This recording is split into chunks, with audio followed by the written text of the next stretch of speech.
নহয় বুলিও আপোনালোকে ক'ব নোৱাৰে যিটো হাৰত ভাৰতবৰ্ষত ফেয়াৰনেছ ক্ৰীম বিক্ৰী হয় সেইটোৱে প্ৰমাণ যে আমি সকলোৱে ইমান বগা হোৱাৰ ইচ্ছা কিয় বা যি হওক সেইটো নাটকৰ লগত নাই বাৰু এজনী পুৰুষ বা ছোৱালী জানকীৰ জীৱনলৈ 4জন পুৰুষ আহে 3জন পুৰুষে জানকীক দৈহিকভাৱে পাব বিচাৰে প্ৰেমৰ নিচিনা দেখুৱাই প্ৰেম ভাৱ দেখুৱাই কিন্তু আচলতে দৈহিকভাৱে পাব বিচাৰে কিন্তু শেষত এজন আহে লীলাকান্ত আৰু লীলাকান্তৰ লগত জানকীৰ মনৰ মিল হয় লীলাকান্তই কিবা গছ এজোপা তেওঁ কাঠৰ বেপাৰী গছ এজোপা নিবলৈ আহে জানকীৰ ঘৰলৈ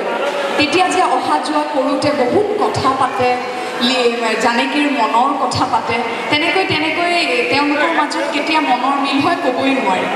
আৰু হঠাৎ এদিন গছজোপা কাটি শেষ হয় আৰু লীলাকান্ত গুচি যায় নাটকখনত মই নিজে সূত্ৰধাৰৰ চৰিত্ৰটো অভিনয় কৰিছোঁ যেতিয়া লীলাকান্ত গুচি যায় জানকীয়ে কয় ভাবিছিলোঁ গছ কটা হ'লে ককাইটি আৰু নাহে সেইবুলি কৈ নাটকত দুদিনমান পিছত দেখা যায় যে লীলাকান্ত আহে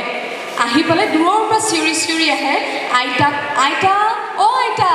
জানকী অ' জানকী আইতাক নাই ওচৰত আৰু কাণেৰেও কম শুনে জানকীয়ে লীলাকান্তৰ মাতটো শুনিয়ে লৰ মাৰি বাহিৰলৈ ওলাই আহি দেখে লীলাকান্ত বহি আছে আৰু সোধে ককাইটি আহিলি হেৰি নহয় ককাইটি তোৰতো গছ কটা কাম হৈ গ'ল এতিয়াও তই সদায় আহ কিয় বুলি কওঁতে লীলাকান্তই কয় তোক দেখি বৰ ভাল লাগে অ' জানকী মোক দেখি ভাল লাগে বুলিয়ে যদি সদায় আহিবলৈ লওঁ তেন্তে মৰিবি ঐ ককাইটি এটা কামকে কৰ নহ'লে মোৰ ফটো একপিকে তুলি ল চাইও থাকিবি আৰু আমাৰ ঘৰলৈ অহা বদনামৰ পৰা হাতো সাৰিবি বুলি কওঁতে লীলাকান্ত এখন ৰঙা ফুলামপাৰীৰ চাদৰ উলিয়াই দিয়ে আৰু দিওঁতে জানকী দেখি পেলাই আচৰিত হয় মনটো ভালো লাগে লওঁ লাগে তথাপিও কয় এইখননো কিয় আনিছ মইনো কি কৰিম তয়ে ৰাখি থ তোৰ কামত আহিব তেনেকুৱাতে আইতাকজনী ওলাই আহে কোনে কি কথা পাতি আছ মই শুনি আছোঁ দূৰৰ পৰা তেতিয়া জানকীয়ে কৈ চাচোন নাই ঐ লীলা ককাইটিয়ে মোৰ কাৰণে এখন ৰঙা ফুলামপাৰী চাদৰ লৈ আনিছে মইনো কি কৰিম মই কৈছোঁ তয়ে ৰাখি থ মৰমতে দিছে ৰাখি থ আকৌ কিনো ঘেন ঘেন পেন পেনখন কৰি আছ বুলি কৈ পেলাই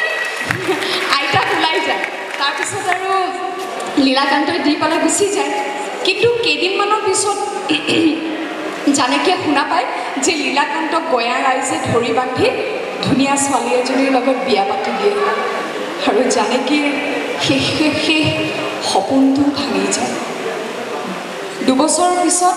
লীলাকান্ত ঘূৰি আহে কিয় সেই চাদৰখন লাগে ঘৈণীয়েকে হেনো ফটো উঠিব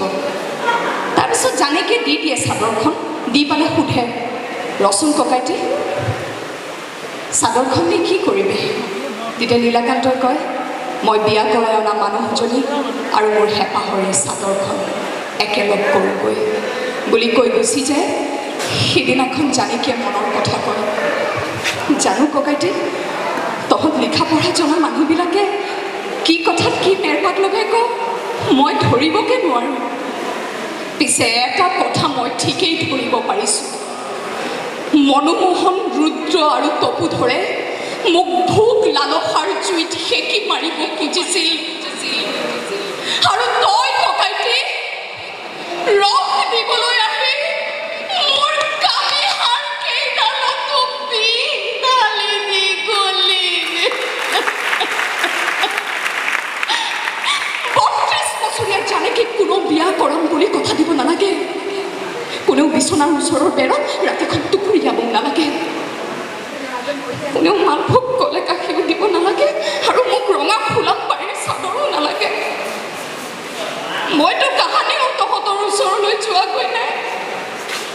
তহঁতে মোক মৰিব নিদিও শান্তিত জীয়াই থাকিব নিদিও তহঁতৰ মন বিলাক ইমান পয়া লগা কিয় ককাই কিয়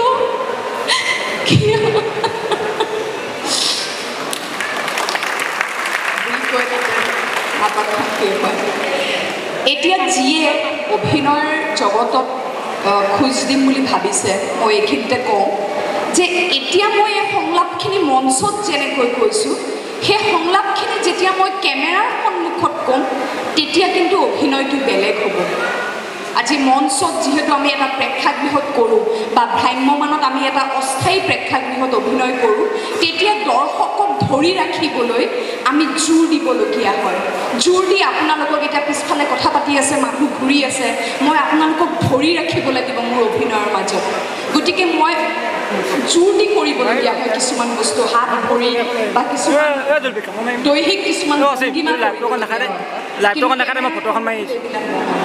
কেমেৰাৰ সন্মুখত এতিয়া যদি মই